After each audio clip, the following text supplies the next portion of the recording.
こんにちは、ゼキザップです。今回の動画は前回の続きになっているんですけど、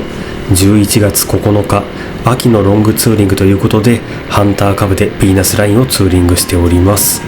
この素晴らしい景色、やっぱここにはね、何回でも来たくなる魅力がありますよね。今時間にするとだいたい3時ちょっと前っていう感じですかね。徐々に自分の影も伸びてきて、だんだん日が暮れるんだなっていう寂しさも感じながら、このね、ヴィーナスラインの絶景を眺めております。あとは休日にもかかわらず、これだけ渋滞せずスムーズに走れてるっていうのは、来るタイミングが非常に良かったですね。せっかくヴィーナスライン来たんだったら、ずっとね、風を感じながら走りたいですよね。こういう風にコーナーを抜けていきながら自分の影が伸びていく様子を見るっていうのは、個人的には好きな瞬間なんですよね。やっぱ今日はツーリングに来てよかったな。ここまでの過程を思い返してみると、朝3時半に群馬県を出発して氷点下の中狩坂峠を越えて、で富士山をねせっかく見に行ったのに正直から見ることはできず、いろいろありましたけど、こうやってね最終的にはヴィーナスラインで絶景を見ることができてるんで、やっぱね今日は100点に近いツーリングができましたね。で自分の方は写真を撮るんで1回集団から外れます。こんな感じで今日は会社の人たちとツーリングをしております。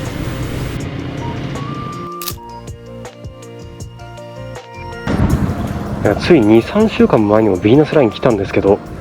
やっぱ感動する景色ですね。今日も綺麗だ。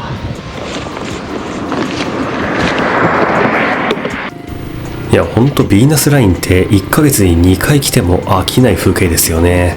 特にこの秋のタイミングだと、紅葉の具合も変わっていくんで、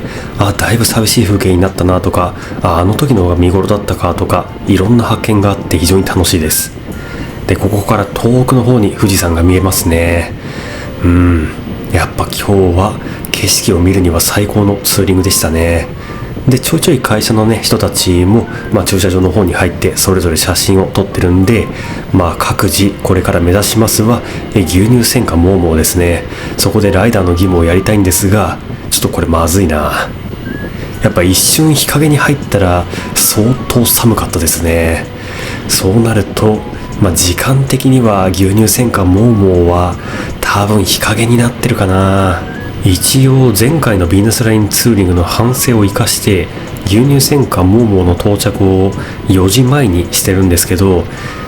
それでもだいぶ日が経っちゃってるんで厳しいかもしれませんね。ここで日陰ってことはモーモーも日陰ですね。そうなるとライダーの義務はやらずに何かしら他のものがあればそれをねいただきたいと思います。とにかくねここから先は自分は一人で群馬県まで帰らないといけないんで、とにかく何かしら食べてね、力をつけて越えていきたいと思います。さあこちら牛乳戦火モーモーですが、ご覧の通りすっかり日陰ですね。時刻は3時30分。もう10分ぐらい早かった方が良かったかな。手があったけこれソフトは無理っすよ。無理だよね。やりました。これ何やってんすか？ブロバイガスのキャッチタンクでガスを本来こっちに戻さなきゃダメなんだけど、調子が悪くなっちゃうから大抵みんな大気解放してるんですよ。さあそれでは牛乳戦火モーモーでホットミルクをいただきまして、だいぶね体の内側から暖かくなることができました。なのでここから先どんどん気温は下がっていきますが、気合を入れて群馬県まで帰っていきます。やっぱりね夕日のタイミングの紅葉っていうのは本当に綺麗ですね。いや最後までこういう景色が見れて非常に良かったです。ただこっから先はね寂しさの方が勝っていきますね。さあ道をそれまして、こっちからね下っていきます。だいぶ日陰の割合が増えてきたんで、こっからは体が温まることはないですかね。なのでグリップヒーター頼りでいきます。自分だけ今回は原付2周ということで、高速を使えずに下道で帰っていくんですけど、ハンターカブはなんだかんだねグリップヒーターもありますし、意外とこの中では一番快適なバイクなのかもしれませんね。フロントスクリーンもついてるし、ハンドガードもあるし、下道しか走れない欠点はありますが、帰りの時間に制限がないのであれば、ゆっくりした道の方が気楽かもしれませんね。もう日が暮れちゃったからどんどん寒くなりますよね。もう限界なんだけど、痛いんだけど。明らかに薄着じゃないですか。こういう風にいろんな車種がね集まってツーリングしているとやっぱ見ていて面白いですよね。特に大型バイクとかだとエンジンの発熱がすごいじゃないですか。だから信号待ちのタイミングでエンジンの熱で手を温めてる様子とか、自分のハンター株ではありえないシチュエーションなので、そういうの見てるとなんかいいなって思っちゃいますね。でこれで、ここから先はね自分だけ下道で帰っていくので皆さんとはお別れする感じになります。途中合流途中解散という形になりますが、非常に楽しいツーリングでした。さていよいよ峠越えですね。一応長野県側は明るさがあるんで大丈夫かと思うんですけど、これトンネル抜けて群馬県入ったらまずいでしょうね。どうするかな。フォグつけときますか。暗くなってからで遅いですからね。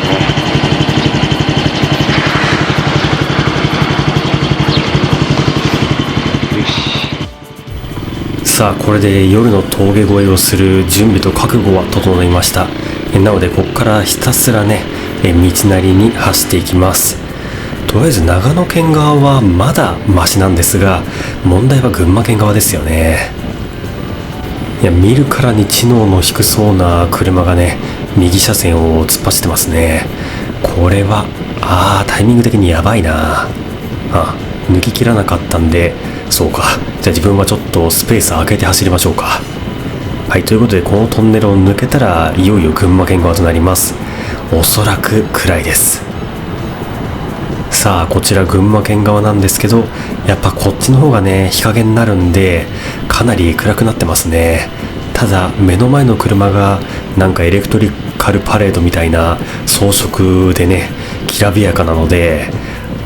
なんか明るいっちゃ明るいですね。ただあんまり接近しすぎるとちょっと嫌なのでほどほどの距離感で行きます。さあだいぶ下ってきてかなり暗くなりましたね。そしてフォグをつけてるおかげでかろうじて見えていますが、やっぱりハンター株のヘッドライトだけだったらちょっとね暗すぎて走れなかったなっていう感じの暗さになっております。すごっ、チャリ速いな。そして明るい。これハンター株のヘッドライトよりも明るいんじゃないのかな。実際自分もねこれ今フォグライトは自転車用のやつをつけてるんですけど、やっぱハンター株のヘッドライト暗すぎますよね。それはモンキーに乗っていても感じることではあるんですけど、このちょっと足りない感じをね、どうにかして走り抜けるっていうのが原付ツーリングの醍醐味でもあるんで、工夫でね乗り越えていきます。でこちら左折すると妙義なんですけど、さすがにねもう妙義を登る体力は残っていないので、今日はまっすぐ帰ります。どこまで撮影を続けるか、もうこれだけ真っ暗になってくるともうね切ってもいいんじゃないかなっていう感じがしますね。ということでじゃあ下仁田まで来たからとりあえずここをゴールという感じにしましょうか。はい、それでは最後まで動画を見ていただきありがとうございました。右側にあるのは下仁田の道の駅になります。なので自分は大田にいるのでこっからあと2時間から2時間半ですかね。時間はかかりますがゆっくりと帰っていきます。それにしても今回のツーリングほんといい景色も見れていい食べ物も食べることができて非常に充実しましたね。で一応ね最後になりますが今回のルートのおさらいさせて締めさせていただきます。でまず出発は群馬県大田市3時30分に出発して、国道をどうにか使って、これは現在は通行止めで走れないんですけど、大滝トンネルが開通して二輪が通行可になったら、ぜひ皆さんね再現していただきたいと思います。ということで、だいたい6時半ぐらいですかね、道の駅三富に到着して、でそこから、川沿いを走って小路湖まで行って、で本栖湖から甲州いろは坂を下って身延まんじゅうを買って、富士川沿いを走りながら西部広域農道に入って、でゆるキャンの聖地を巡った後はそこからはねひたすら絶景ルートということで、どこを走ったのか対人のナビだったんで分かんないんですけど、どうにかヴィーナスラインまで合流して、でそこから帰っていく感じになります。総走行距離500キロ、最低気温はマイナス3度ですね。なので、あんまりおすすめはしませんが、同じような経験をしたいという方はね、ぜひやってみてください。それではまた次の動画でお会いしましょう。バイバイ。